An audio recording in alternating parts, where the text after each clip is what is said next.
चलिए आज हम पढ़ेंगे अम्ल, क्षार और लवण। अम्ल को कहा जाता है एसिड, ठीक है। क्षार को कहा जाता है बेस और इसको कहा जाता है साल्ट। तो एसिड, बेस और साल्ट। तो ध्यान रखिएगा अम्ल, क्षार और लवण। सबसे पहले हम पढ़ेंगे अम्ल के बारे में, फिर पढ़ेंगे क्षार के बारे में, फिर हम देखेंगे लवण के बारे में। क्लियर है? अब देखिए सबसे पहले हम पढ़ते हैं अम्ल। देखिए अम्ल होता क्या है? अम्ल को कहते हैं एसिड, ठीक है। अम्ल कुछ नहीं होता है, जो पदार्थ खाने में आपको खट्टे दिखते हैं ना, खट्टा पदार्थ, उस सब क्या है? अम्ल। तो वो क्या होंगे? स्वाद में खट्टे होते हैं। तो जो पदार्थ खट्टे होते हैं उसको हम क्या बोल देंगे? अम्ल बोल देंगे। क्लियर है? तो अम्ल का दो चीज हम देखेंगे, ये क्या होते हैं? खट्टे होते हैं। अब देखिए अम्ल का है ना, दो चीज देखेंगे। एक तो पहले हम देखेंगे अम्ल के भौतिक गुण, अम्ल के भौतिक गुण, और एक देखेंगे रासायनिक गुण। एक क्या देखेंगे? रासायनिक गुण।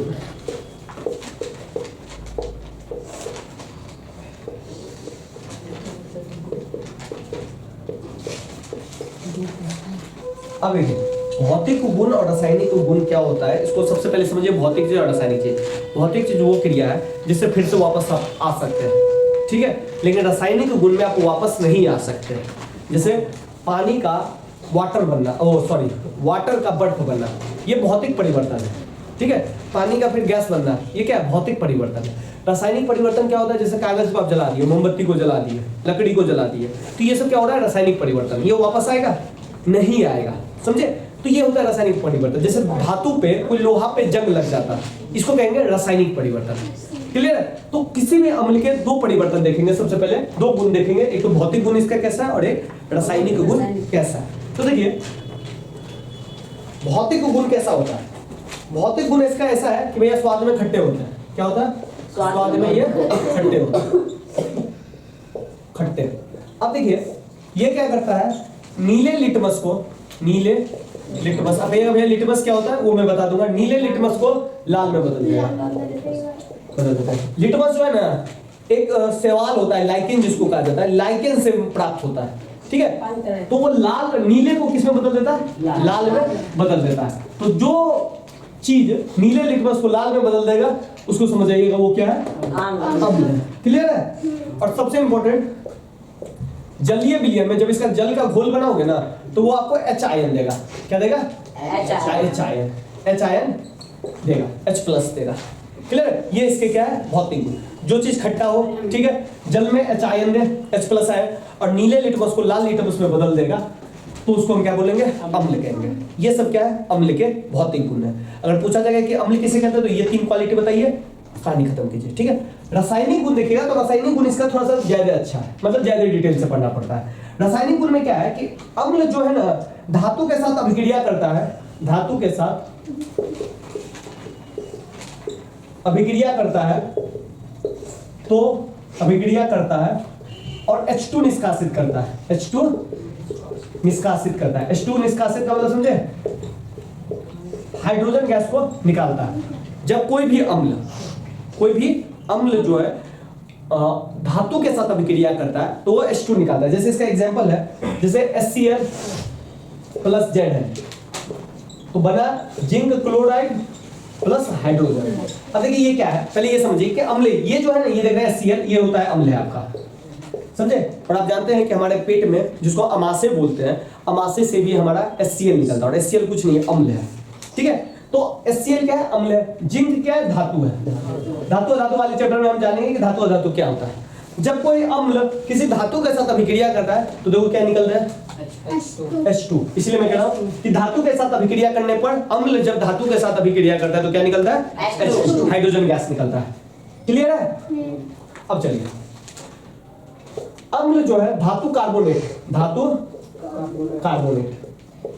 के साथ अभिक्रिया करता है,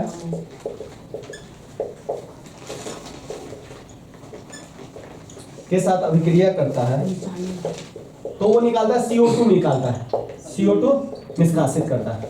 अब देखिए जैसे Na2CO3, ये Na जो है सोडियम होता है, सोडियम धातु होता है, और CO3 को कहते हैं कार्बोनेट। तो ये धातु कार्बोनेट हुआ, समझे? धातु और धातु में आपको पता चल जाएगा धातु कौन है, धातु कौन है, समझे? Na है सोडियम, सोडियम होता है धातु, ठीक है, और CO3 हो गया कार्बोनेट। तो धातु कार्बोनेट के साथ अभिक्रिया करता है कौन, अम्ल। तो धातु कार्बोनेट के साथ मान लीजिए HCl अभिक्रिया कर रहा है, तो बदले में आपको क्या मिलता है, सोडियम क्लोराइड प्लस H2O और प्लस CO2। तो देख लीजिए क्या कहा, धातु कार्बोनेट के साथ अभिक्रिया करता है तो क्या निकलता है, CO2। तो देखिए ये धातु कार्बोनेट है और ये क्या है, अम्ल है। इन दोनों ने अभिक्रिया किया, धातु कार्बोनेट के साथ अम्ल ने अभिक्रिया किया तो क्या निकला, CO2। बात समझे? ये इसका रासायनिक गुण है। एक गुण और आपको पढ़ना है, और ये पढ़ना है कि जब वो धातु ऑक्साइड के साथ अभिक्रिया करता है, धातु ऑक्साइड के साथ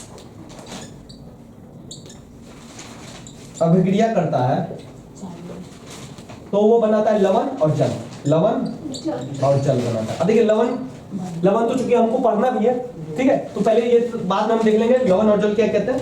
अब देखिए ये हो गया कैल्शियम ऑक्साइड प्लस HCl को अम्ल बोलेंगे। इन दोनों ने अभिक्रिया किया तो क्या बना, कैल्शियम क्लोराइड प्लस H2O। अब देखिए इसमें से ये तो आप जानते हो कि भाई ये अम्ल है, ये मैंने हर जगह HCl ही अम्ल लिया क्योंकि आपको समझने में दिक्कत ना हो, समझ गए? हर जगह देखो मैंने HCl लिया, इसलिए क्योंकि आप जानते हो जेब पढ़कर में आप पढ़ोगे कि पेट भी हमारा जो अमाशय है वो HCl का है। तो HCl क्या होता है, अम्ल होता है, अम्लीय होता है, जो क्या होता है, खट्टे होते हैं, ठीक है। तो देखो, तो धातु ऑक्साइड क्या होता है ये जानो। धातु के साथ जब ऑक्सीजन का संपर्क होता है ना तो ये क्या बनाता है, धातु ऑक्साइड बनाता है, ऑक्साइड बनाता है, समझे? जैसे मान लीजिए धातु है कैल्शियम, ऑक्सीजन है तो ये बना देगा CaO, इसको बैलेंस कर देंगे, हो गया। तो ये क्या बन गया हमारा, धातु ऑक्साइड। यही धातु ऑक्साइड के साथ जब अम्ल अभिक्रिया करेगा तो वो दो चीज बनाएगा, एक तो आपका लवण बनाएगा और एक आपका क्या बनाएगा, जल बनाएगा। अब ये लवण क्या होता है ये हम आगे पढ़ लेंगे, समझे? लवण कुछ नहीं होता है, जब अम्ल और क्षार मिलता है तब जाके निर्मित होता है लवण। क्लियर है? शॉर्टकट में निकलते चलते हैं, ठीक है। तो इतना तक में दिक्कत।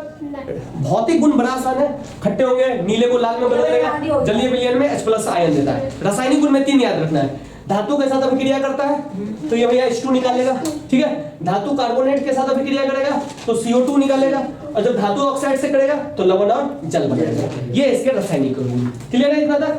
धातु ऑक्साइड समझ गया? जब धातु ऑक्सीजन के साथ संपर्क में आता है तो क्या बनता है, धात्विक ऑक्साइड या धातु ऑक्साइड, समझे कि नहीं? जैसे कॉपर धातु है, ऑक्सीजन के साथ संपर्क करेगा तो क्या बनेगा, CuO, कॉपर ऑक्साइड, समझे? तो ये होता है। अब चलिए, अब देखिए ये तो अम्ल हो गया। अम्ल जो है ना, अब बहुत सारा चीज खाते हो तो जिसमें आपको लगता होगा कि भाई ये तो खट्टा है, जैसे आप नींबू खाते होगे या टेस्ट करते होगे तो आपको क्या लगता है, खट्टा है। अब मैंने आपको क्या बोला, भैया खट्टा चीज क्या होगा, अम्ल होगा। संतरा खाते हैं खट्टा लगता है, इमली खाते हैं खट्टा लगता है, तो ये सब क्या है, खट्टे हैं, और ये इसको क्या कहेंगे, अम्ल कहेंगे। लेकिन ये जो अम्ल है ना हमको प्राकृतिक रूप से मिल रहा है। किसके रूप से मिला, प्राकृतिक, जो हमें नेचर दे रहा है। तो सिंपल से लिखेंगे, जो अम्ल लिख के देख लेते हैं, प्राकृतिक स्रोत। कौन सा स्रोत, प्राकृतिक स्रोत। ये आपको याद रखना पड़ेगा क्योंकि ये 1 नंबर में क्वेश्चन आ जाएगा। जैसे देखिए प्रकृति से जो हमें मिल रहा है वो नींबू मिल रहा है, क्या मिल रहा है, नींबू शरबत उर्बत बनाते हैं, याद है? तो इसमें जो अम्ल होता है ना उस अम्ल का नाम है साइट्रिक अम्ल। कौन सा, साइट्रिक अम्ल, याद करना पड़ेगा, समझे? टमाटर भी खट्टा होता है, इसमें जो होता है एस्कॉर्बिक अम्ल होता है। कौन सा अम्ल होता है, एस्कॉर्बिक अम्ल। मेरे साथ बोलते चलिएगा, एस्कॉर्बिक अम्ल। चलिए जो इंपॉर्टेंट है वो लिखेंगे, ठीक है। अंगूर और इमली भी खट्टा होता है तो उसमें पाया जाता है टार्ट्रिक अम्ल,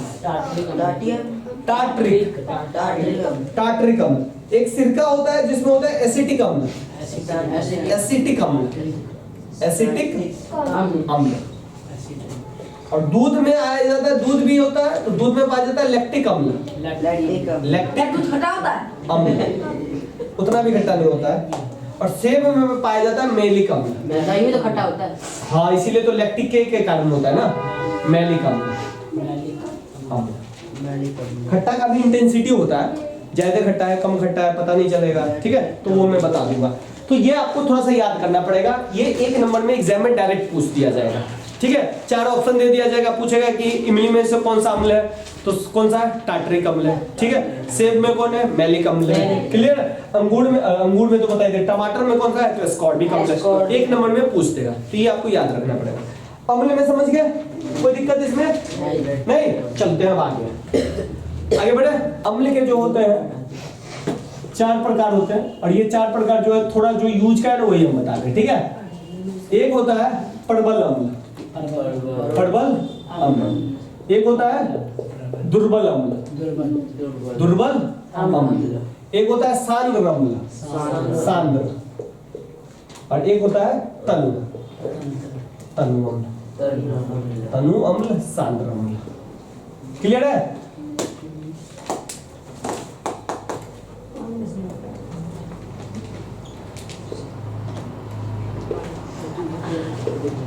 अब देखिए अम्ल 4 प्रकार के होते हैं। 2 इंटेंसिटी टाइप से वो अलग अलग करते हैं, जिसको हम कहते हैं प्रबल और इसमें दुर्बल। इसमें नाम से नहीं आ रहा है, एक स्ट्रांग होगा और एक कमजोर होगा, यानी कि ये ज्यादा खट्टा होगा, ये कम खट्टा होगा। नाम से नहीं आ रहा है प्रबल अम्ल, आ रहा है ना स्ट्रांग है, मजबूत है, और ये कमजोर है, यानी कि इसमें खट्टापन कम होगा और इसमें ज्यादा होगा। ठीक है, तो ध्यान रखिएगा इसको है ना जलीय विलयन में पूर्णतः आयनित हो जाता है। जलीय विलयन में पूर्णतः आयनित, इसीलिए ये स्ट्रांग होता है। जैसे एग्जांपल में H2SO4, ठीक है, अम्ल है। HCl अम्ल है। HNO3 ये भी अम्ल है। ठीक है, ध्यान रखिएगा H2SO4 को सल्फ्यूरिक अम्ल भी बोलते हैं, हाइड्रोजन सल्फेट भी बोलते हैं, याद है ना। HCl को तो जानते हैं हाइड्रोक्लोरिक अम्ल बोलते हैं, और इसको बोलते हैं नाइट्रिक अम्ल। इसको क्या बोलते हैं? इसको लिख ही देता हूँ, नाइट्रिक अम्ल। इसको भी लिख ही देता हूँ, हाइड्रोक्लोरिक अम्ल। ये तो पढ़ना भी है आगे जे प्रक्रम में। और इसको क्या बोलेंगे? सल्फ्यूरिक अम्ल। बहुत स्ट्रांग होता है ये भी, सल्फ्यूरिक अम्ल। इसीलिए ये जितने भी अम्ल जो आपको लिखाया है मैंने, ये सब क्या है? स्ट्रांग अम्ल है। किसी भी चीज को गला देगा, लोहा तक को भी गला देगा, समझो इतना स्ट्रांग है वो, समझे। तो इसलिए उसको कहा गया है प्रबल अम्ल। ठीक है, इसीलिए ये जलीय विलयन में पूर्णतः आयनित हो जाते हैं। और ये जब जलीय विलयन में पूर्णतः आयनित होंगे तो ये किस आंशिक रूप से थोड़े बहुत जो है ना आयनित होंगे, आंशिक रूप से आयनित होंगे। ठीक है, और ये कमजोर होंगे, इसीलिए इसका जो कुछ एग्जाम्पल है ये एसिटिक अम्ल, एसिटिक अम्ल। एक होता है फॉर्मिक अम्ल, ये भी, और एक होता है हाइड्रोजन सल्फाइड। हाइड्रोजन सल्फाइड को, ये सब अम्ल ही है, लेकिन ये सब कौन से अम्ल है? दुर्बल, दुर्बल कमजोर अम्ल है, ज्यादा खट्टापन नहीं है इन सब चीज में। ठीक है, कोई दिक्कत? चलिए, सांद्र अम्ल और तनु अम्ल। तो ये जो है ना सांद्र अम्ल तनु अम्ल है ना, पानी में मिक्सचर है। ठीक है, जिसमें अम्ल ज्यादा होगा, इसमें क्या होगा? अम्ल ज्यादा होगा और जल जो होगा कम होगा। ठीक है, तो उसको कहेंगे सांद्र अम्ल। और पानी में अगर अम्ल क्या हो गया? कम हो गया, और जल जो हो गया अम्ल हो गया कम और जल हो गया ज्यादा, तो उसको हम कौन सा अम्ल बोलेंगे? तनु अम्ल। समझे? तो अम्ल के 4 प्रकार, स्ट्रांग, प्रबल, दुर्बल, सांद्र, तनु। सांद्र और तनु है पानी में मिक्सिंग कितना मात्रा में। अगर पानी में अम्ल ज्यादा है और पानी कम है तो सांद्र अम्ल हो गया, और अम्ल पानी में कम मिक्सिंग है और जल ज्यादा है तो ये क्या हो गया? तनु अम्ल हो गया। क्लियर है यहाँ तक? अम्ल में बस अभी फिलहाल इतना ही पढ़ना है। चले आगे, अब सीधे हम पढ़ते हैं, खुद से हो जाएगा। ऐसे लिख दूंगा। हाँ। अब चलिए क्षार पढ़ते हैं और क्षारक। क्षार बोले, क्षारक बोले, कहीं कहीं भस्म भी बोला जाता है उसको, भस्म। ठीक है ना? कौन सा भस्म याद है? वो जो पहले बाबा जी कहते थे मैं तुम्हें भस्म कर दूंगा, उस तरह का भस्म, समझे? तो भस्म भी बोला जाता था, और इंग्लिश में उसको बेस भी बोला जाता है। ठीक है, अम्ल क्या होता था? खट्टा होता था। ठीक है, ये कड़वा होगा। क्या होगा? कड़वा, कड़वा। तो चलिए भैया इसके भी 2 गुण लिख लेते हैं, भौतिक गुण और कौन से गुण? रासायनिक गुण। तो भौतिक गुण देखते हैं पहले क्या होता है, और फिर देख लेते हैं रासायनिक गुण। अभी हमने अम्ल के बारे में भी यही पढ़ा हुआ था ना, भौतिक गुण और रासायनिक गुण। अब चलिए भैया, सबसे पहले भौतिक गुण आपको मैंने भी बता ही दिया। स्वाद में क्या होगा? कड़वा, कड़वा होगा। वो क्या होता था? खट्टा होता था। ये क्या है? कड़वा, कड़वा हो रहा है। देखिए, वो नीला लिटमस को लाल में बदल देता था, और ये लाल को नीला, लाल लिटमस को बिल्कुल लिटमस को नीला बदल देगा, नीला में। क्लियर है यहाँ तक? चलिए, और वो देता था HIN, H होता था। इसमें जलीय विलयन में ये देगा OH। जलीय विलयन में क्या देगा? OH आयन देगा, समझे? OH। जब मैंने H प्लस लिखा था तो प्लस का मतलब क्या होता है? किसी से लिया है या किसी को दिया है? लिया है, ध्यान है ना? और इसका मतलब है माइनस प्लस का, समझ रहे हैं ना? हाँ, तो धनायन ऋण आयन होता है, जो बाद में हम बता देंगे। तो भौतिक गुण इसका ये होता है, OH जहां देख लो समझ जाओ क्या है, मतलब OH जहां देख लो समझ जाओ क्षार है। इसका एग्जांपल अभी हम आपको लिखा देंगे, क्लियर है? अब देखिए ये जो है रासायनिक गुण, जब क्षार जो है धातु के साथ अभिक्रिया करेगा, किसके साथ? धातु के साथ अभिक्रिया करेगा, कौन? क्षार अभिक्रिया करेगा, तो आपको मिलेगा H2 को ये मुक्त करेगा। किसको मुक्त करेगा? H2 को। जैसे NaOH को बोला जाता है, OH दिख रहा है, कौन सा है? क्षार है, समझे? और ये क्या कर रहा है? Z धातु है, जिंक धातु के साथ अभिक्रिया करता है, तो देखो सबसे पहले ये क्या करेगा? Na2ZnO2 बनाएगा और प्लस H2 को निकालेगा। तो देखिए जब ये जिंक यानी कि धातु के साथ कोई क्षार अभिक्रिया करता है तो क्या बनता है? हाइड्रोजन को निकालता है। क्या बन रहा है उसको छोड़ो, हाइड्रोजन को निकालता है। अच्छा, मैंने इक्वेशन को बैलेंस नहीं किया है, जब भी दिक्कत हो, जहां भी प्रॉब्लम हो, बैलेंस कर लेना। बैलेंस करना समझता है ना? इधर जितना होगा उधर भी उतना ही होना चाहिए। फर्स्ट चैप्टर में मैंने करवाया हुआ है, ठीक है? एक और लिख लो, इसका इक्वेशन नहीं बताऊंगा, ज्यादा याद भी करना है मुश्किल हो जाएगा। अम्लीय ऑक्साइड, अब देखिए कुछ ऑक्साइड ऐसे होंगे जो अम्लीय होंगे, तो अम्लीय ऑक्साइड से अभिक्रिया करके क्या बनाएंगे? लवण बनाएंगे। अब देखिए इतना ही तक इसमें जानना है। अब अम्ल को जो मैंने बताया 4 हिसाब से याद है? प्रबल अम्ल, दुर्बल अम्ल, तनु अम्ल, सांद्र अम्ल। तो प्रबल अम्ल और दुर्बल अम्ल तो जानते हैं, ठीक है? इसी तरह क्षार के बारे में 2 चीज याद रखिए, एक प्रबल क्षार होगा और एक दुर्बल क्षार होगा, समझे? तो 2 को याद रखिएगा, काहे कि इन दोनों का वो जरूरत पड़ेगा। यहाँ तक में कुछ पूछना है? नहीं। लिटमस तो जानते हैं, लिटमस क्या होता है? लिटमस ऐसा होता है, देखिए लिटमस ऐसा होता है ना, जो आपको बताएगा कि कौन सा क्षार है और कौन सा अम्ल है, ठीक है? इसलिए लाल नीला में बदल जाएगा और नीला लाल में। जब नीला लाल में बदल जाएगा तो उसको हम क्या बोलेंगे? अम्ल बोलेंगे कि क्षार बोलेंगे? नीला अगर लाल में बदलेगा तो अम्ल, अगर लाल नीला में बदल गया तो क्षार होगा। तो समझे, उसको कहा जाता है लिटमस। लेकिन लिटमस को लिटमस नहीं कहते, उसको कहते हैं सूचक। क्या बोलते हैं? सूचक। इंग्लिश में बोले तो इसको इंडिकेटर बोलते हैं, जो आपको इंडिकेट करता है भैया ये अम्ल है या क्षार है, समझे? तो सूचक होता है, समझे? क्या बोलते हैं? सूचक। सूचक उसको कहते हैं जो आपको बताएगा वो अम्ल है या क्षार। सूचक जो है टोटल 4 प्रकार के होते हैं। कितने प्रकार के होते हैं? 4। बेकार में 4 प्रकार का बना लिया है, नहीं भी बनाता तो काम चल जाता है। लेकिन देख लीजिए जब बन गया है तो पढ़ ही लीजिए, पढ़ने में क्या दिक्कत है? शायद आपके एनसीईआरटी में दिया भी नहीं ये चीज, लेकिन देख लीजिए। देखिए सबसे पहले होता है प्राकृतिक सूचक। प्राकृतिक सूचक बात ही समझ गए होंगे। प्राकृतिक सूचक जो आपको नेचर से मिला हुआ है, नाम से ही है। कुछ सूचक होता है संश्लेषित, जिसको आप लैब में बनाते हैं, समझ गए? रासायनिक पदार्थ द्वारा बनता है। कुछ होता है गंध, जो अपना गंध बदल देगा, गंधीय सूचक। और एक होता है यूनिवर्सल, सार्वत्रिक सूचक। ज्यादा नहीं पढ़ना है, थोड़ा बहुत जान लीजिए, बहुत काम हो गया इसमें।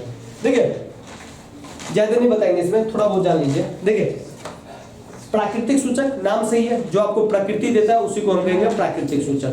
जैसे लिटमस, लिटमस जो है प्रकृति से आपको मिला है। किससे मिला है? प्रकृति से। प्रकृति से लिटमस ऐसे मिलता है, एक शैवाल होता है जो समुद्र में पाया जाता है, ठीक है, कुछ गहराइयों में, तो उससे आपको मिलता है। उसी से आप एक लिटमस पत्र तैयार करते हो, तो लिटमस पत्र वो प्रकृति से मिला है, ठीक है? तो उसको हम कहेंगे प्राकृतिक सूचक, ठीक है? एक हल्दी भी है, हल्दी को भी हम क्या बोलेंगे? प्राकृतिक सूचक। क्लियर है? तो ये सब है प्राकृतिक सूचक।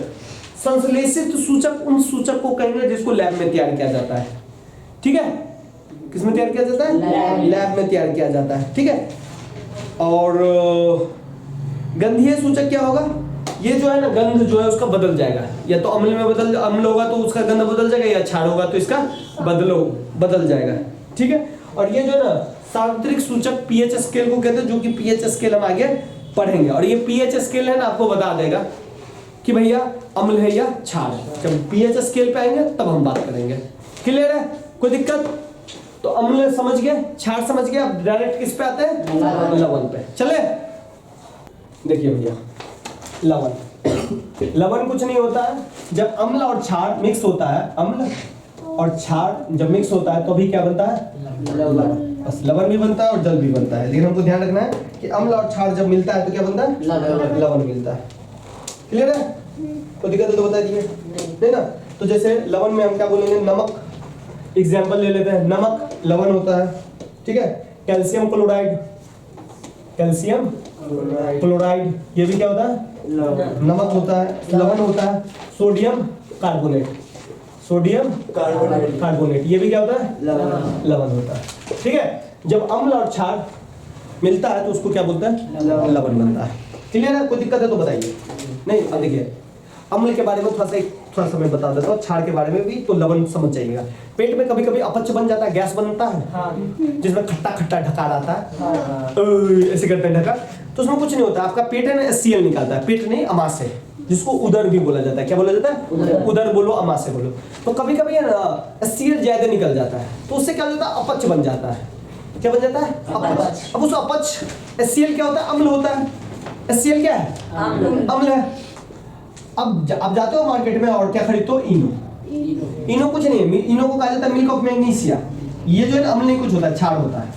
क्या होता है? क्षार। अब अम्ल और क्षार मिक्स होगा तो ये क्या बन जाएगा? लवण बन जाएगा। यानी कि उसको क्षार ने अम्ल को क्या कर दिया? न्यूट्रलाइज कर दिया। समझे? तो यही होगा, अम्ल और क्षार मिलके क्या बना देता है?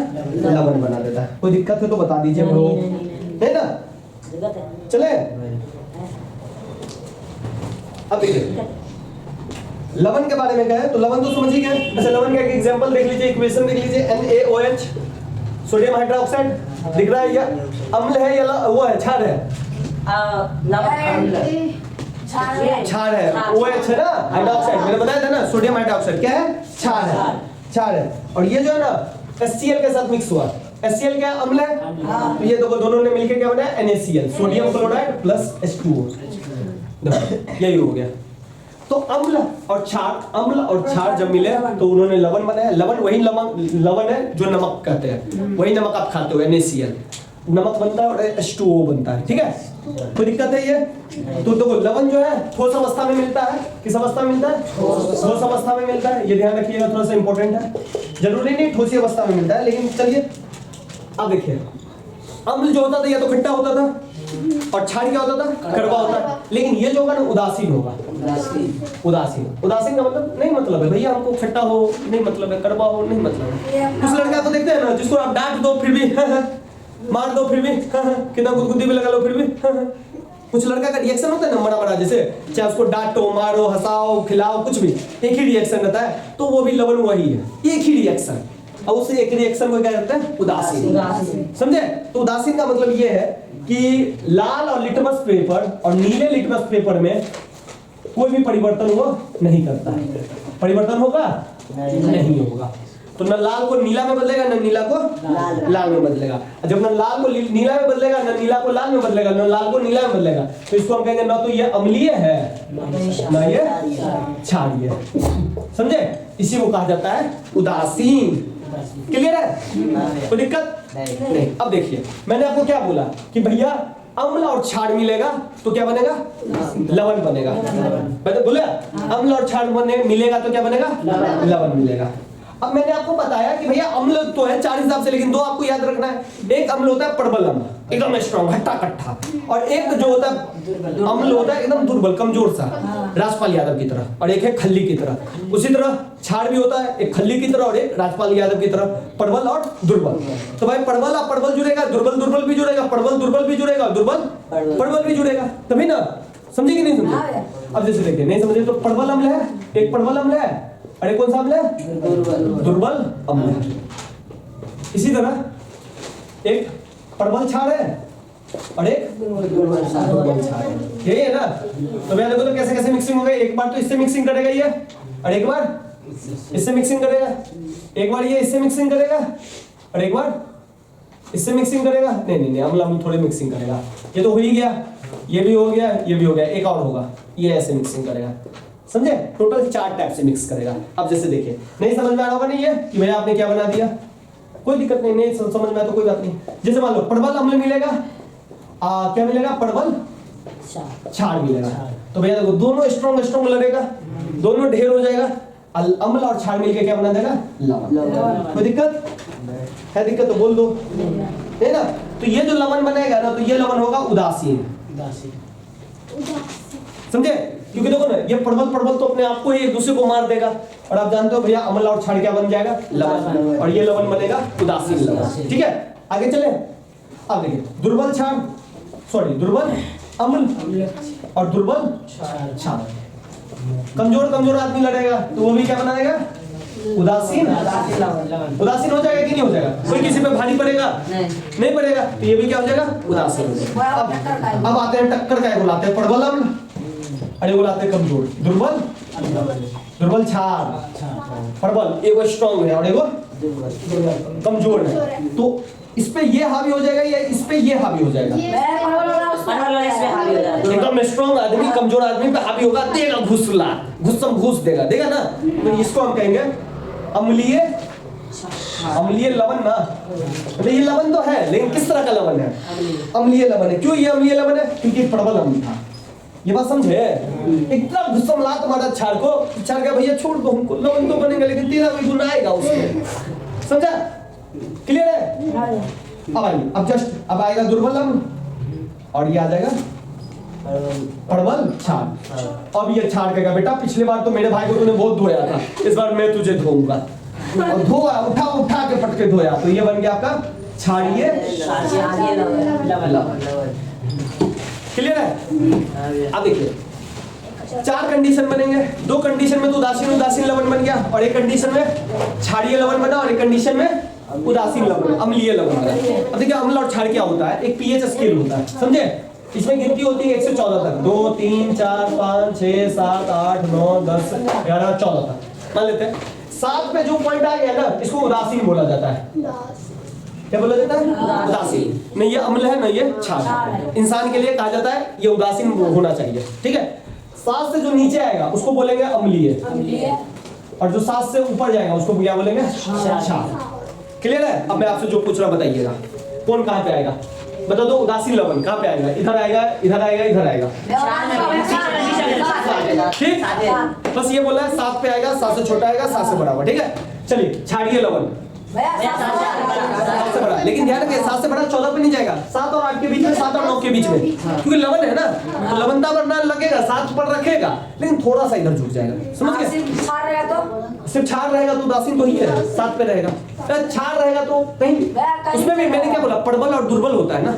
कुछ लोग आएगा एकदम स्ट्रॉन्ग, वो कहेगा भैया हम 2 पे रहोगे, एकदम खट्टापन मुंह में रखोगे, मुंह ऐसे हो जाएगा। देखते ना बच्चा के मुंह में अगर नींबू का रस डालोगे तो बच्चा का मुंह देखने लायक होता है, ऐसे करेगा, करता है ना। तो ये स्ट्रॉन्ग अम्ल होगा, वो कहेगा हम खट्टा में इतना है ना, जहर है जहर, खट्टा में जहर का मतलब ये नहीं निगेटिव सेंस में ले लेना, जहर नहीं होता है लेकिन स्ट्रॉन्ग खट्टा होगा।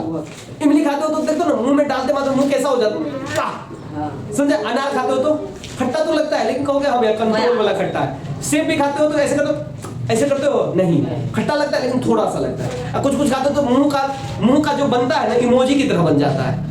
तो यही है, तो प्रबल है या दुर्बल है? क्लियर है? अच्छा चलिए एक और बता दीजिए, अम्लीय लवण किधर आएगा? 1 से लेकर 6 तक, 7 से नीचे, बस ये नहीं बोला 1 से 6 है, 7 से नीचे, 7 से ऊपर 7।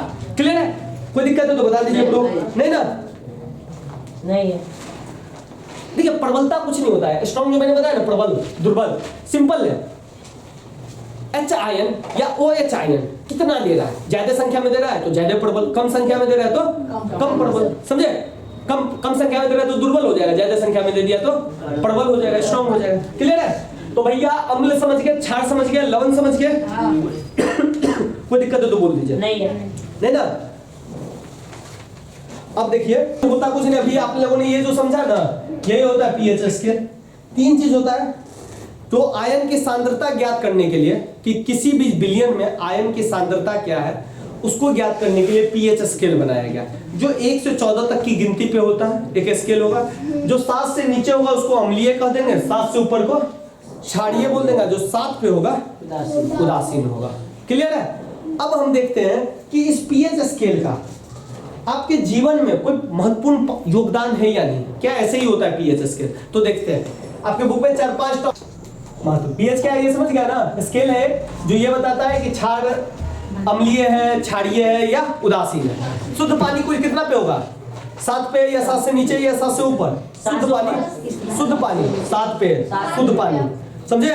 शुद्ध पानी किस पे होगा? 7 पे। तो देखिए पीएच का महत्व सबसे पहले देखते हैं। पौधे एवं पशु पीएच के प्रति क्या होता है? संवेदनशील होते हैं। अब देखिए होता क्या है? सी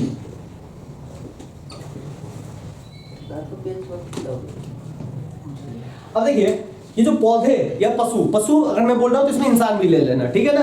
क्योंकि हम लोग भी एक तरह से पशु के कैटेगरी में आ जाते हैं, समझे ना? ये नहीं भैया जहाँ इंसान को आपने पशु बोल दिया, जानवर बोल दिया, नहीं चलेगा भैया, तो ये सब नहीं समझेगा, ठीक है ना? तो पौधे और पशु जो है ना पीएच के प्रति संवेदनशील होते हैं। इसका मतलब है कि अगर हम लोग पौधे और पशु है ना, एक निश्चित रेंज है और ये रेंज जो है 7 से लेकर 7.8 तक है। इस रेंज में अगर रहेगा ना तो हम अपने एक्टिविटी बढ़िया जैसे कर पाएंगे। अगर इस रेंज से कम हुआ या ज्यादा हुआ तो हमारे लिए एक्टिविटी करना थोड़ा सा मुश्किल हो जाएगा, हमारे लिए जीना क्या हो जाएगा? मुश्किल हो जाएगा, समझे? जैसे एक अम्लीय वर्षा होता है। अब देखिए अम्लीय वर्षा क्या होता है, इसको समझिए, इसको भी समझ लीजिए। अम्लीय वर्षा ये इसी टॉपिक में। अम्लीय वर्षा को इंग्लिश में कहा जाता है एसिड रेन। Acid rain. अब देखिए होता क्या है, जब बारिश का पीएच जो है 5.6 से भी कम हो जाता है, और जब वो बारिश होता है तो यह हमारे लिए नुकसानदेह हो जाता है। और जब यही अम्लीय वर्षा तालाब में जाती है, नदी में जाती है, तो उन लोगों के लिए जो नदी में या तालाब में जो जीव जंतु रहते हैं उनके लिए मुश्किल हो जाता है अपना जीवन जीना, समझे? यहाँ तक इंसान के लिए भी थोड़ा सा मुश्किल है। अम्लीय वर्षा होता है क्योंकि हम जितना भी पॉल्यूशन करते हैं ना, तो सब आप जानते हैं कि पॉल्यूशन जो है भाप बनेगा, पानी में मिला है पॉल्यूशन, बहुत सारा पॉल्यूशन मिलता है पानी में, जानते हैं ना? हाँ। बहुत सारा पॉल्यूशन है। अब भाप बन रहा है गर्मी में, भाप क्या जाएगा? ऊपर जाएगा। तो भाई भाप ही नहीं ऊपर जा रहा है ना, वो पॉल्यूशन भी तो ऊपर जा रहा है। वो बादल में बनेगा, बादल में जाएगा, फिर वो बारिश करेगा। तो यही बारिश को हम कहते हैं, जो पॉल्यूशन वाला बारिश होता है उसका जो पीएच होता है ना वो 5.6 से भी कम होता है। अब आप जानते हो 5.6 को आप अम्लीय बोलोगे कि क्षारीय बोलोगे? अम्लीय बोलोगे। और ये 5.6 से भी कम है, तो इसमें ना आप कुछ कर सकते हो, ना पी सकते हो, ना उसमें रह सकते हो, तो दिक्कत हो जाता है, ठीक है ना? तो भाई अम्लीय वर्षा इसी को कहते हैं। और यही पानी जब नदी में, तालाब में मिलता है तो जीने में क्या हो जाता है? कठिनाई आ जाती है। किसको? जो इसमें रहता है, जैसा मछली, समझे? जो छोटे छोटे जीव जंतु होते हैं जो पानी में रहते हैं, तो उनको जीने में कठिनाई आ जाती है। क्लियर है इसमें? तो एक ये रेंज पे रहेगा तो जीवन है, इस रेंज के नीचे रहेगा या इस रेंज के ऊपर रहेगा तो समझिएगा जीने में कठिनाई आ जाएगी। क्लियर है? आगे चले, चलिए भैया नेक्स्ट देखते हैं मिट्टी का पीएच। अब फसल आप बोते हो ना, आप तो नहीं बोते होंगे, किसान सब फसल बोते हैं, तो भैया फसल बोने में भी है ना निश्चित पीएच मान होना चाहिए मिट्टी का। अगर निश्चित पीएच मान नहीं है, विशिष्ट पीएच मान नहीं है, अगर ज्यादा अम्लीय है पीएच तो उसमें क्षार मिलाया जाएगा, अगर ज्यादा क्षारीय है पीएच तो क्या मिलाया जाएगा? अम्ल मिलाया जाएगा। और एक विशिष्ट रखेगा जिससे पौधे आराम से उग सके। क्लियर है इसमें? ठीक है। तो पीएच का मान अगर क्षारीय होगा तो अम्लीय मिलाया जाएगा, अम्लीय होगा तो क्षारीय मिलाया जाएगा, ठीक है? तो विशिष्ट आपको मिट्टी का पीएच मान भी रखना पड़ेगा, नहीं रखिएगा तो फसल नहीं होगा। क्लियर है? चले अब आइए थर्ड आते हैं, पाचन तंत्र। अभी ये तो हम बता ही दिए पाचन तंत्र का पीएच। आप जानते ही हैं कि हमारा जो उदर है, उदर समझते हैं ना? उदर समझते हैं ना? उदर मींस नहीं पता? उदर बोलो या आमाशय बोलो, पेट पेट पेट, हिंदी में उदर बोला जाता है, शुद्ध हिंदी में, ठीक है? गणेश जी भी को भी उदर के नाम से जाना जाता है, आप लोग बताइएगा मुझे। उदरा बोला जाता है। वो स्लैश डाले रे चुट्टा, स्लैश समझे? गणेश जी का उदर जाते हैं ना, तो उनका एक नाम है जो उदर पे है, और वो लोग मुझे आप बताइएगा क्या होता है, समझे? अब देखिए इसमें क्या होता है, पीएच जो आपके आमाशय से है ना, जो खाना खाते हैं तो उसको पचाने के लिए ना आपका जो आमाशय है ना हाइड्रोक्लोरिक अम्ल उत्पन्न करता है। और क्या उत्पन्न कर रहा है? हाइड्रोक्लोरिक अम्ल। अब पेट हाइड्रोक्लोरिक क्या अम्ल है, सांस से नीचे रहेगा। कभी कभी क्या हो जाता है ना, अभी बत्ती भी किए आप लोग, कभी कभी ना अपच हो जाता है, ज्यादा एक्स्ट्रा खा लेते हैं या HCl ज्यादा निकल जाता है तो अपच हो जाता है। अपच जब हो जाता है तो आप क्या करते हो, जाते हो इनो ले लेते हो। इनो क्या है, क्षार का काम करता है, और अम्ल क्षार मिलकर अम्ल को उदासीन कर देता है और वो काम कर जाता है, समझे? तो ये लवण होता है। तो ध्यान रखिएगा 2-3 चीजें। एक चीज तो आप याद रखिएगा कि जब आपका अपच होता है तो गैस में पेट में जलन मचने लगती है और खट्टा खट्टा ढक्कन आने लगता है, कभी कभी दर्द भी हो जाता है, तो ये सब ध्यान रखिएगा, ठीक है? तो हम है ना इसमें एंटीसीड का प्रयोग करते हैं। किसका प्रयोग करते हैं? एंटीसीड का प्रयोग। एंटीसीड कुछ नहीं होता, क्षारीय होता है। क्या होता है? क्षार। और जो इनो यूज करता है ना, तो वो भी क्षारीय ही होता है, लेकिन इसको कहा जाता है milk of magnesia. Milk of magnesia, तो ये भी वही है, क्षारीय है, अलग अलग क्षारीय है, ठीक है? तो जो आप इनो यूज करते हो इस जलन को हटाने के लिए, तो वो क्या है? Milk of magnesia. और ये भी क्या है? क्षार है।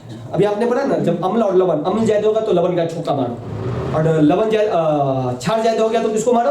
अम्ल को, समझे? जो दोनों एक दूसरे को क्या कर देंगे? बैलेंस कर देंगे, समझे? तो यही है। आगे चले। अब देखिए, एक है दंत क्षय। क्या है? दंत समझते हो ना, दांत। दंत क्षय किसके कारण? पीएच मान 7 है। पीएच परिवर्तन के कारण। क्या बोला बेटा? दांत का पीएच मान नहीं, दांत का पीएच मान 7 नहीं है।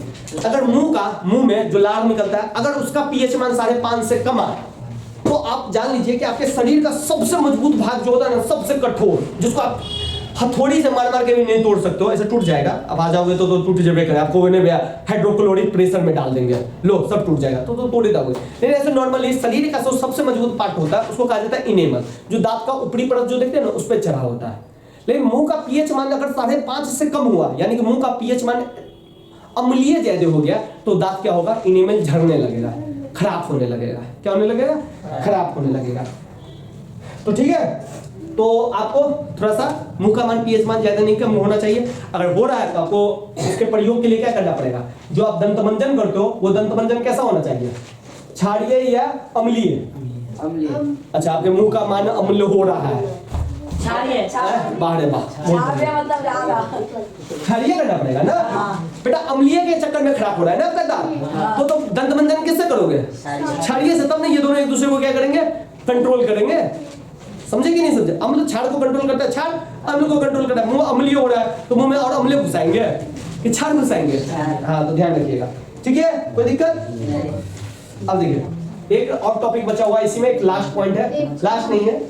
पशुओं और पौधों द्वारा, पशुओं और पौधों द्वारा उत्पन्न रसायनों से आत्मरक्षा। अब देखिए, कभी कभी क्या होता है, मैं बताता हूँ। चींटी कभी काटा है? चींटी होता है ना, तो चींटी काटता है ना तो कुछ नहीं करता है, एक वो अम्ल छोड़ देता है और वो सुझा देता है, उस अम्ल को फॉर्मिक एसिड कहा जाता है, ठीक है? क्या बोला जाता है? फॉर्मिक एसिड, ठीक है? उसी तरह मधुमक्खी भी काटता होगा कभी कभी तो सुझा देता होगा, जिसको हम लोग कहते हैं फुला देता है। इसको काटा है, हाँ, फुला देता है कहते हैं ना, तो वो कुछ नहीं है, वो जो काटता है ना तो कुछ नहीं करता, एक अम्ल छोड़ता है, और जब वो अम्ल छोड़ता है ना तो वो काफी एसिडिक होता है, और एसिडिक जो होता है ना तो वो जलन मचता है, दर्द होता है। और जब समझे अम्ल छोड़ा है तो किसका यूज करेंगे हम लोग? क्षार का यूज करेंगे। किसका यूज करेंगे? क्षार का। तो मधुमक्खी का जो डंक आपको लगता है, किसका डंक? मधुमक्खी का डंक, तो वो अम्ल छोड़ता है। क्या छोड़ता है? अम्ल आपको आपके शरीर में छोड़ता है, जिससे आपको जलन और दर्द मचने लगता है। और जब जलन और दर्द मचता है तो आप उसके लिए दवा का प्रयोग करते हो। दवा के रूप में क्या? अम्ल छोड़ा है तो किसका प्रयोग करोगे? क्षार का। तो आप इसमें एक क्षार होता है बेकिंग सोडा, जो हम अभी आगे पढ़ेंगे, तो बेकिंग सोडा का प्रयोग करते हो। किसका प्रयोग? Baking soda. ये तो पशु वाले में आ गया, ठीक है? अब ये नहीं कहना कुत्ता काट लेगा तो बेकिंग सोडा लगाएंगे कि नहीं लगाएंगे, ये नहीं बोल देना। अब देखिए, कुछ पौधे होते हैं जो भी अम्ल छोड़ते हैं। जैसे एक पौधा दिया है आपके बुक में, वो जो बुक का पौधा का नाम जो है ना, वो नेटल पौधा का नाम है, नेटल। और जब ये इससे आप टच करिएगा ना तो इसका जो पंखुड़ी है ना थोड़ा कांटेदार रहता है, और जो चुभता है ना थोड़ा सा कांटेदार रहेगा, थोड़ा सा बढ़िया जैसे कांटेदार नहीं, तो वो है ना आपके शरीर में मैथोनिक अम्ल छोड़ देगा। क्या छोड़ देगा? नोइक अम्ल छोड़ देगा। आप जानते हो अम्ल छोड़ेगा तो क्या होगा? आपको जलन होगा, दर्द होगा, सूज जाएगा, फूल नहीं जाएगा, सूज जाएगा, समझे? अब फूल जाएगा, सूज जाएगा, चलो फूले जाएगा अपना बिहारी भाषा में फूल जाएगा तो फिर आपको दर्द होगा कि दर्द होगा? दर्द होगा तो आपको पौधा एगो होता है जो डॉक की पत्ती होती है। किसकी पत्ती? डॉक की पत्ती, उसको ही आपको रगड़ना पड़ेगा। ये हिमालय में पाया जाता है ये पदार्थ, और जहाँ पे नेटल उगता है ना उसी के आसपास में डॉक की पत्ती भी उगती है। मतलब मान लीजिए नेटल है, इसी के आसपास में डॉक की पत्ती भी होगी, क्योंकि नेचर को पता है कि ये जहाँ पे डंक मारेगा वहां पे हमको इलाज भी देना पड़ेगा। तो नेचर है ना आपको हर चीज करके देता है, बस हमारा ज्ञान हमको नहीं पता होता है, इससे हमको क्या नहीं चाहिए। पौधे का नाम डॉक डॉक नेटल पौधा है, इससे दर्द होगा। हम लेकिन पता तो होना चाहिए ना कि ये डॉक है। पता चला कि नेटल ने तुमको दर्द दिया, नेटल ने उखाड़ के लगा लिया। हाँ ये हमें पता है। पता चला भेंट हो गया तुमको। तुम कहेगा शंकर भैया मुझे गलत पढ़ा है, याद है। तो अब थोड़ा लवन के संबंध में, लवन के बारे में और भी जानकारी ले लेते हैं कि क्या है लवन के संबंध में अधिक जानकारी। अधिक जानकारी देखते हैं क्या क्या है। अब देखिए मार्कर और कहां रखी है इसमें, चलिए देखिए। अब जानते हैं कि अम्ल और क्षार जो मिलकर बनाता है वो क्या बनाता है, लवण बनाता है। ठीक है, अब सुनिए थोड़ा सा। हाइड्रोक्लोरिक अम्ल, हाइड्रोक्लोरिक अम्ल, हाइड्रोक्लोरिक अम्ल को क्या बोलेंगे, HCl। सोडियम हाइड्रोक्साइड NaOH, ये अम्ल है, जानते ही होंगे। ये क्या है, क्षार है। इन दोनों मिलकर बना देते हैं, इन दोनों में इक्वेशन होता है और ये क्या बनाता है, NaCl। ये क्या है, नमक है, और यही साधारण नमक है जो हम खाते हैं। उसमें आयोडीन मिक्स करते हैं और फिर हम खाते हैं। ठीक है, तो इसको साधारण नमक कहते हैं। और इससे एक चीज और निकलता है जिसको हम कहते हैं H2O। अब आपको पता है कि भैया एक चीज और बोलेंगे कि भैया बैलेंस नहीं होगा, तो उसको क्या कर लीजिएगा, बैलेंस कर लीजिएगा। ठीक है, और ये ना नमक आपको मिलता है, और ये समुद्र में भी मिलता है। तो समुद्र में यही नमक नहीं मिलता है, बहुत तरह के नमक मिलते हैं। बिल्कुल, समुद्र में बहुत टाइप के लवण मिलते हैं, लवण मिलते हैं। और इन्हीं लवणों से, समुद्र में जो लवण मिलते हैं उन्हीं से हम क्या अलग करते हैं, NaCl अलग करते हैं। इसलिए आप देखते हो कि समुद्री किनारे पे नमक बनाया जाता है, क्योंकि समुद्र में लवण होता है। और आपने शायद पढ़ोगे भारत में राष्ट्रवाद, उसमें देखोगे गांधी जी है ना दांडी मार्च करेंगे, साबरमती आश्रम से दांडी तक जाएंगे और वहां पे नमक बनाएंगे। तो वो क्या बना रहे हैं, नमक बना रहे हैं। नमक बनाने में से NaCl बना रहे हैं, समझे। तो ध्यान रखिएगा कि जरूरी नहीं है कि समुद्र से जो नमक बन रहा है वो आपको जल से बन रहा है, लेकिन विश्व में कई अवस्था, कई जगह ऐसे है जहां पे जो है ना सॉलिड या सॉल्ट रॉक पाया जाता है। क्या पाया जाता है, salt rock. Salt rock, salt rock हो या रॉक सॉल्ट हो, ये पाया जाता है। रॉक से मतलब जानते ही हो, पत्थर में नमक। ठीक है, एक नमक आता है हमारे यहाँ पे, संध्या नमक, जो यहाँ पे देखते होगे कि पर्व त्योहार में दिल्ली वाले लोग खाते रहते हैं। संध्या नमक याद है, वो कहां से, हिमालय के पहाड़ियों से मिलता है। तो उसको भी हम क्या बोलेंगे, रॉक सॉल्ट, जो भूरा कलर का होता है। ठीक है, उसको संध्या नमक बोलेंगे। तो वो भी लवण ही है। अब देखिए लवण के बारे में थोड़ा जानकारी हमको इसलिए लेना है कि लवण जो है ना बहुत सारे चीजों के लिए, या साधारण नमक जो है, ये नमक बहुत चीजों के लिए कच्चा पदार्थ है। कच्चा पदार्थ, उससे कच्चा पदार्थ में कुछ चीज करेंगे और उससे बहुत सारा चीज हमको मिलेगा। तो जो साधारण नमक है वो बहुत सारी चीजों के लिए क्या है, कच्चा पदार्थ है। तो सिंपल हम लिखते हैं साधारण नमक। साधारण नमक, साधारण नमक का मतलब NaCl। याद रख लीजिएगा ये सब, जल H2O, ये सब याद है ना, धीरे धीरे याद करते चलिए। रसायनों का क्या है, कच्चा पदार्थ है। बहुत सारे रसायनों का कच्चा पदार्थ। कच्चा पदार्थ समझते हो ना, जैसे ब्रेड के लिए कच्चा पदार्थ क्या है, गेहूं। जब गेहूं नहीं रहेगा तो ब्रेड बनेगा नहीं बनेगा ना। तो वही नमक है, कच्चा पदार्थ है। बेकिंग सोडा के लिए, विरंजक चूर्ण के लिए, प्लास्टर ऑफ पेरिस सब के लिए नमक जो है कच्चा पदार्थ की तरह काम करेगा। जब तक नमक नहीं रहेगा काम नहीं होगा। ठीक है, राज की बात है, किसी को मत बताना। चले आगे, बता दिया मैंने, वो सॉरी वीडियो में पता चल गया, सबको पता चल जाएगा। ठीक है, सबसे पहले हम पढ़ेंगे sodium hydroxide. Sodium hydroxide, sodium hydroxide का फॉर्मूला है, सोडियम को NO कहते हैं, Na कहते हैं, हाइड्रोक्साइड को बोलते हैं OH। तो इसको बोलेंगे सोडियम हाइड्रोक्साइड। कुछ नहीं है, सिंपल है। NaCl का घोल लो, NaCl का घोल लो, घोल मींस पानी के साथ मिक्स करो। तो भैया इसका हम बनाएंगे NaCl के, इसको मैं घेर देता हूं, नहीं ठीक लगा। NaCl के जलीय विलयन में, जलीय विलयन में करंट लगा दो, घोल लो, करंट डाल दो। तो विद्युत या विद्युत प्रवाहित करने पर, क्या होने पर, विद्युत प्रवाहित करने पर, तुम्हारे शरीर से विद्युत प्रवाहित करेंगे तो तुमको क्या ऐसे से करोगे। उसी तरह कुछ नहीं, नमक का घोल लो, साधारण नमक का, उसमें विद्युत प्रवाहित करो। जैसे आप विद्युत प्रवाहित करोगे ना तो आपको है ना, आपको मिल जाएगा, क्या मिल जाएगा, NaOH। तो कुछ नहीं है, NaCl का जलीय विलयन है ना, तो भाई NaCl तो होगा ही होगा, और इसमें जल मिक्सर होगा, तभी नहीं है जलीय विलयन होगा। जब ये दोनों मिक्स करोगे और इस पे आप क्या लगाओगे, विद्युत दोगे, विद्युत धारा यानी कि करंट लगाओगे, तो आपको देखो तीन चीज मिलेगा। एक तो सबसे पहले आपको मिलेगा NaOH, यही सोडियम हाइड्रोक्साइड मिलेगा। दूसरा आपको मिलेगा क्लोरीन, क्लोरीन गैस। ये भी बहुत जरूरी है, भी देखिएगा क्यों जरूरी है। और एक आपको मिलेगा हाइड्रोजन गैस, समझे। और ये जो क्लोरीन गैस जो मिलेगा वो आपको मिलेगा एनोड पे एक होता है, और ये मिलेगा कैथोड पे। ये एनोड कैथोड क्या होगा हम आगे पढ़ लेंगे, ठीक है। अभी बस समझिए क्या होता है। अब इसी का उपयोग जो होगा आगे विरंजक चूर्ण बनाने में होगा। विरंजक चूर्ण, विरंजक चूर्ण का जो फॉर्मूला है वो थोड़ा लिख लो। इसका फॉर्मूला है CaOCl2। ये है ना, CaOCl2। अब देखिए आपको पहले NaCl जलीय घोल में अपने को क्लोरीन मिल गया है। चलिए ये क्लोरीन रख लीजिए, ये क्लोरीन जरूरत पड़ेगा आपको। चलिए ये क्लोरीन मिल चुका है। अब आपको क्या करना है, बुझा हुआ चूना होता है। कौन सा चूना होता है? बुझा हुआ चूना। बुझा हुआ चूना को हम कहते हैं CaOH2, कैल्शियम हाइड्रोक्साइड भी कहते हैं इसको, कैल्शियम हाइड्रोक्साइड। लिख ले, किसको लिख देते हैं? बुझा हुआ चूना। बुझा हुआ चूना बोले या कैल्शियम हाइड्रोक्साइड। OH है हाइड्रोक्साइड, हाइड्रोक्साइड। तो कैल्शियम हाइड्रोक्साइड यानी कि शुष्क बुझे हुए चूने पर क्लोरीन की गैस आप डालते हो तो आपको मिलता है, क्या मिलता है? विरंजक चूर्ण, CaOCl2 प्लस आपको मिलता है पानी, जल। समझे? तो इस क्लोरीन गैस कहां से मिला आपको? यहां से। तो इसीलिए इसके लिए भी कच्चा पदार्थ कौन है? यही नमक ना, समझे।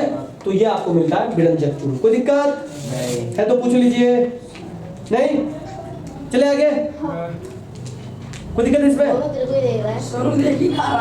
अब उपयोग देखिए, इसका उपयोग क्या क्या होता है, क्या क्या करते हैं उपयोग इसका। अब देखिए वस्त्र उद्योग में कलर करने के लिए इसका हम प्रयोग करते हैं, विरंजक चूर्ण का। सफाई करने के लिए, कलर करने के लिए, विरंजक करने के लिए, ठीक है। सूती उद्योग में, लिनेन उद्योग में जो वस्त्री कपड़े का होता है उसमें हम विरंजक करने के लिए इन सब चीज का उपयोग करते हैं। कागज की फैक्ट्री में इसका उपयोग होता है, कागज को साफ वाफ करने के लिए, ठीक है। रासायनिक उद्योग में इसका प्रयोग होता है, ठीक है। अब पीने वाले जल जो होता है, पीने वाला जल, उसको साफ करने के लिए इसका प्रयोग होता है। क्लियर है? तो भैया विरंजक चूर्ण का प्रयोग कहाँ कहाँ होता है, तो उपयोग भी ध्यान रखिएगा। विरंजक चूर्ण का प्रयोग, विरंजक चूर्ण तब बनेगा जब शुष्क बुझे हुए चूर्णे पे क्लोरीन गैस, जो कि साधारण नमक पे विद्युत प्रभावित करने से जो क्लोरीन गैस मिलती है उसको आप मिलाते हो या उस पे डालते हो, तब आपको विरंजक चूर्ण मिलता है। और इस विरंजक चूर्ण का उपयोग हम कागज उद्योग में, वस्त्र उद्योग में, रासायनिक उद्योग में इसका प्रयोग करते हैं, और पानी में से रोगाणु को निकालने के लिए इसका हम प्रयोग करते हैं। क्लियर है?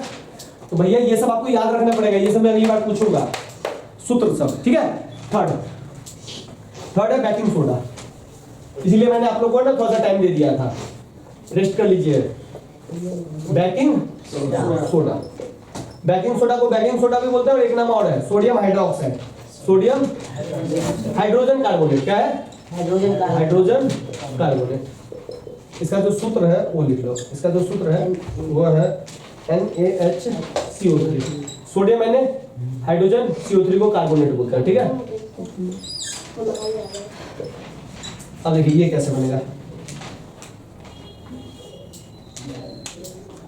इसमें भी साधारण नमक का आपको प्रयोग करना पड़ेगा, NaCl का। तो कच्चे पदार्थ में, इसमें कच्चा पदार्थ कौन सा लगेगा? NaCl।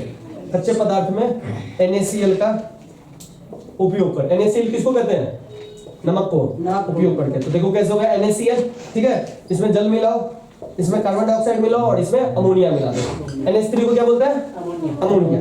ये मिलाओगे तो आपको देखो दो चीज मिलेगा, एक मिलेगा आपको NH4Cl और एक मिलेगा NaHCO3। इसी को क्या बोलते हैं? Baking soda. समझे? खाना वाला पकौड़ी उकौड़ी बनाने में ना बेकिंग सोडा का काम यूज किया जाता है। छोला भटूरा खाते हो ना, तो देखते इतना मुलायम रहता है, इतना फूल जाता है, कुछ नहीं, बेकिंग सोडा का ही प्रयोग है, समझे ना। ये ब्रेड पकौड़ा सब खाते हो, पकौड़ी उकौड़ी खाते हो, उसमें कुरकुर का जो आवाज आता है, कड़कड़, थोड़ा सा सॉफ्ट जो रहता है, ब्रेड उडेड जो खाते हो उस समय क्या मिक्स होता है? बेकिंग सोडा का ही प्रयोग होता है। तो बेकिंग सोडा नमक से ही तैयार होता है, जब उसमें पानी, कार्बन डाइऑक्साइड और अमोनिया, इसको अमोनिया बोला जाता है, NH3 को, और NH4 को अमोनियम बोला जाता है। ये ध्यान रखिएगा, ठीक है। ये भी लिख देते हैं, बहुत इंपॉर्टेंट है, कहीं कहीं काम पड़ जाएगा। NH3 को क्या बोलता है? अमोनिया, और NH4 को अमोनियम। ये नहीं समझ रहा है? NH3 भैया नेशनल हाईवे 3, समझा ना। अभी तुम लोग को ये भी पढ़ना है, तो इसमें कंफ्यूज नहीं हो जाना भैया, ये नेशनल हाईवे 4 लिखा है हो क्या, राष्ट्रीय राजमार्ग, नेशनल हाईवे को भी NH बोलते हैं, तो इसमें कंफ्यूजन नहीं हो जाना, ये केमिस्ट्री में पढ़ रहे हो तुम लोग, ठीक है। तो देखिए ये अमोनियम क्लोराइड हो गया, ये अमोनिया हो गया, क्लियर है, कोई दिक्कत। अब चलते इसका उपयोग कहाँ कहाँ करते हैं भैया। तो देखो भैया, सबसे पहले इसका उपयोग जो करते हैं बेकिंग पाउडर बनाने में, ठीक है, बेकिंग पाउडर बनाने में। चलिए भैया, बेकिंग पाउडर बनाने में, ये मिठाई उठाई में ना यूज होता है बेकिंग पाउडर, ठीक है, बेकिंग पाउडर बनाने में। और NaHCO3 भी है ना, वो एंटीसीड है, क्या है, एंटीसीड क्या होता है, जहाँ पे अम्ल अगर ज्यादा हो गया तो एंटीसीड का प्रयोग करके अम्ल के प्रभाव को हम खत्म कर देते हैं, याद है, एंटीसीड वही है एंटीसीड। समझ में आया सचिन, क्या भैया बोले, अम्ल जब ज्यादा हो जाता है तो एंटीसीड का प्रयोग करते हो ना उस अम्ल के प्रभाव को खत्म करने के लिए। तो NaHCO3 बेकिंग सोडा या सोडियम हाइड्रोजन कार्बोनेट भी क्या है, एक एंटीसीड है, यानी कि एक क्षार का काम कर रहा है। एंटीसीड है तो मतलब क्या है, क्षार, याद है। और अग्निशामक बनाने में भी क्या जाता है, किसको बनाने में, अग्निशामक किसको कहते हैं, अग्निशामक बनाने में अग्निशामक आग वाग को जो ऑफ करना होता है ना, बंद करना होता है आग वाग, उसमें अग्निशामक बनाने में भी ये इसका प्रयोग होता है, ठीक है। तो ये हो गया आपका कौन, बेकिंग सोडा। जान बच रहा है आप लोगों में, नहीं बच रहा है, नहीं है, 2 बचा है, पढ़ ही लो, नहीं जान बचा है फिर भी 5 मिनट हम रेस्ट ले ले तो कोई दिक्कत नहीं है, दोनों इंपॉर्टेंट। देखिए अभी तक हमने साधारण नमक से हमने क्या क्या चीज पढ़ा, सबसे पहले हमने क्या पढ़ा था, बताओ तो जल्दी से। साधारण नमक, हाँ अभी हमने क्या पढ़ा, 3 चीज पढ़ा था ना, व्यंजक चूर्ण, पहला क्या पढ़ा था, सोडियम हाइड्रोक्साइड, दूसरा व्यंजक चूर्ण, दूसरा CaOCl2, यही पढ़ा था ना, वही कार्ब, और इसके बाद बेकिंग सोडा जिसको हमने सोडियम हाइड्रोजन कार्बोनेट बोला, ये चीज पढ़ा हुआ था। अब तीसरा हम पढ़ते हैं धोने का सोडा, क्या बोलते हैं, धोने का सोडा। तो थोड़ा मार्कर ले ले, मार्कर थोड़ा सा दूसरा ले लेते हैं। चलिए, धोने का सोडा, तो इसको धावन सोडा भी बोलते हैं, धोने का भी सोडा बोलते हैं, जिससे कपड़ा वपड़ा धोते हैं, ठीक है। तो इसका जो फॉर्मूला है वो है Na2CO3 into 10H2O, समझे, इसको याद करना पड़ेगा ब्रो, ठीक है ना। धोने का सोडा Na2CO3 into 10H2O, 3-4 बार पढ़ोगे तो याद हो जाएगा, ठीक है। अब देखिए ये बनता कैसे है,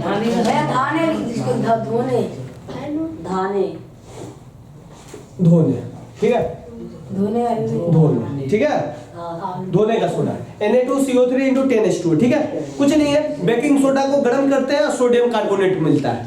बेकिंग सोडा क्या है, NaHCO3 को आप क्या करते हो, गर्म करते हो, ठीक है, गर्म करते हो तो क्या मिलता है आपको, सोडियम कार्बोनेट, और भी चीज मिलता है, जल भी मिलता है और कार्बन डाइऑक्साइड भी मिलता है।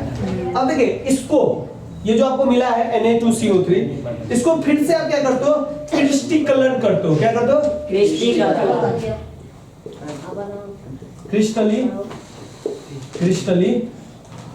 करते हो। और जैसे आप इसको क्रिस्टलीकरण करते हो तो इससे क्या बन जाता है, Na2CO3 को जैसे आप क्रिस्टलीकरण करते हो तो इससे क्या बन जाता है, Na2CO3 into 10H2O, ठीक है। अब ये क्रिस्टलीकरण क्या होता है वो मैं आपको आगे बता दूंगा, ठीक है। क्रिस्टलीकरण सिंपल सा ये होता है कि इसमें जल के कितने अणु हैं, समझे। क्रिस्टलीकरण में मैंने क्या किया, H2O जल को जोड़ा ना, तो इसमें जल के कितने अणु हैं, तो देखो ये जो बना, तो जल के कितने अणु हैं, 10, यही है कि इसमें क्रिस्टलीकरण में जल के 10 अणु हैं। आगे मैं बता दूंगा थोड़ा सा, समझे। तो NaHCO3 को जब आप गर्म करते हो तो सोडियम कार्बोनेट मिलता है, और सोडियम कार्बोनेट का जब आप क्रिस्टलीकरण करते हो उस प्रक्रिया में जो आपको मिलता है उसी को क्या बोलते हैं, धोने का सोडा, ठीक है, धावन सोडा। अरे है ना। तो चलिए उपयोग, सबसे पहले उपयोग भी बहुत जरूरी है बेटा, ध्यान रखना। आपको लग रहा होगा कि भैया उपयोग क्यों बता रहे हैं, आ जाएगा डायरेक्ट कि उपयोग किस लिए करते हैं। तो भैया धोने का सोडा है तो किस किस उद्योग में काम आएगा, कांच के उद्योग में, साबुन के उद्योग में, कागज के उद्योग में इसका काम आएगा, ठीक है।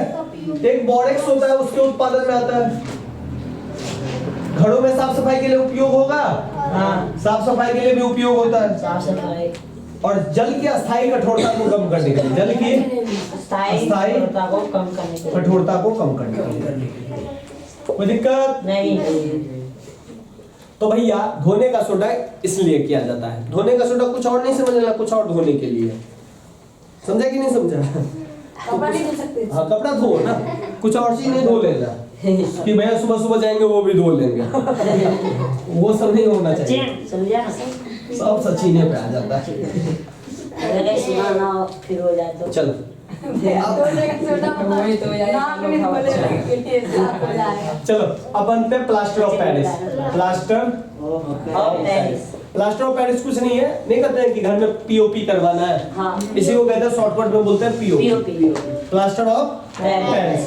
प्लास्टर ऑफ पेरिस का जो फॉर्मूला होता है वो पहले लिख लो, CaSO4 इंटू हाफ H2O। ठीक है, कुछ नहीं होता है। देखो जिप्सम, एक जिप्सम होता है, क्या होता है? जिप्सम। देखो जिप्सम, अब जिप्सम का फॉर्मूला जो होता है वो होता है CaSO4 इंटू 2H2O। इसको 373 केल्विन पे, 373 केल्विन पे जब गर्म करते हैं, पर गर्म करते हैं तो क्या होता है उससे ना कैल्शियम, गर्म करने पे क्या बनता है? कैल्शियम सल्फेट हेमीहाइड्रेट बनता है, हेमीहाइड्रेट बनता है, इसी को हम बोलते हैं पीओपी। ठीक है, जब जिप्सम को 373 डिग्री केल्विन पर गर्म करते हो तो हमको क्या मिलता है? Plaster of Paris. गोली मारो, कैल्शियम सल्फेट हेमीहाइड्रेट क्या क्या क्या क्या नहीं याद हो रहा है भैया? गोली मारो। जिप्सम को 373 केल्विन पे गर्म करते हैं तो हमको प्लास्टर ऑफ पेरिस मिलता है। जिप्सम का फॉर्मूला, प्लास्टर ऑफ पेरिस का फॉर्मूला सेम है। देखो CaSO4 है, दोनों में CaSO4, बस जिप्सम में 2H2O है, उसमें हाफ H2O है, बस कहानी उतना ही है। ठीक है, हाफ H2O है तो प्लास्टर ऑफ पेरिस बन गया, 2H2O है तो जिप्सम बन गया। और ये सब याद रख लीजिए, खुद में मजबूती आएगी। हाँ इतना याद है मुझे, क्लियर है? अब चलिए सबसे पहले हम क्या पढ़ेंगे? उपयोग। उपयोग क्या होगा? डॉक्टर जो प्लास्टर लगाता है, याद है? हाथ टूट जाता है, मम्मी मम्मी हाथ टूट गया तो कहता है मम्मी मम्मी चलो बेटा डॉक्टर के पास। डॉक्टर अंकल पहले हाथ एक सुई लगाते हैं, आपको थोड़ा सा दर्द का एहसास कम होता है, फिर हड्डी को सीधा करता है और फिर एक पट्टी मार के उजला उजला जो लगा देता है, वो कुछ नहीं होता, वो पीओपी है। ठीक है, प्लास्टर, समझे? तो वो क्या है? प्लास्टर। तो हड्डी विशेषज्ञ जो रोग होते हैं, जो हड्डी को सीधा रखने के लिए प्लास्टर करते हैं, उसका उपयोग होता है। ठीक है, घर के साफ सफाई में या घर को चिकना बनाने में, चिकना समझ दो ना, प्लेन बनाने में इसका हम उपयोग करते हैं। कोई दिक्कत नहीं ना? अब जिप्सम को गर्म किया तब तुमको पीओपी मिला। अगर पीओपी में फिर से अगर तुम पानी मिला दो तो जिप्सम नहीं मिल जाएगा। समझे कि नहीं समझे? तो जब जिप्सम को तुम गर्म कर दो तो पीओपी मिलता है, और जब पीओपी में पानी मिल जाता है तो फिर से क्या मिलता है? जिप्सम मिल जाता है। क्लियर है? कोई दिक्कत नहीं। अब एक टॉपिक छूट गया था, वो समझ ही लो, लास्ट ही टॉपिक है 1 मिनट का। क्रिस्टलीकरण, क्रिस्टलन का जल या क्रिस्टलीकरण। तो क्रिस्टलीकरण कुछ नहीं होता है, इसका यानी एक मतलब होता है कि लवण के एक सूत्र इकाई में जल के निश्चित अणुओं की संख्या, कुछ नहीं है कि लवण का एक सूत्र इकाई में जल का अणु का संख्या कितना है? समझे? लवण के एक सूत्र इकाई में जल के निश्चित अणुओं की संख्या कितनी है? नहीं समझ में आया? इसको फॉर्मूला से देखो, इससे नहीं समझा। CaSO4 into 5H2O। जल के देखो तो कितने अणु है? 5 अणु दिया है आपको। तो ये पूरा लवण का एक सूत्र है इकाई में, जिसमें जल का एक निश्चित अनुपात कितना है? 5 है। क्लियर है? यहाँ पे कितना है? जिप्सम में यहाँ पे 10H2O 10 है। ठीक है, यहाँ पे कितना है? यहाँ पे 2 है। समझ रहे हैं ना? ये आपको ध्यान रखना है कि एक सूत्र में जल का अणु कितने हैं, उसी को कहेंगे क्रिस्टलीकरण। समझे? जल के कितने अणु। तो इस तरह से आपका ये जो है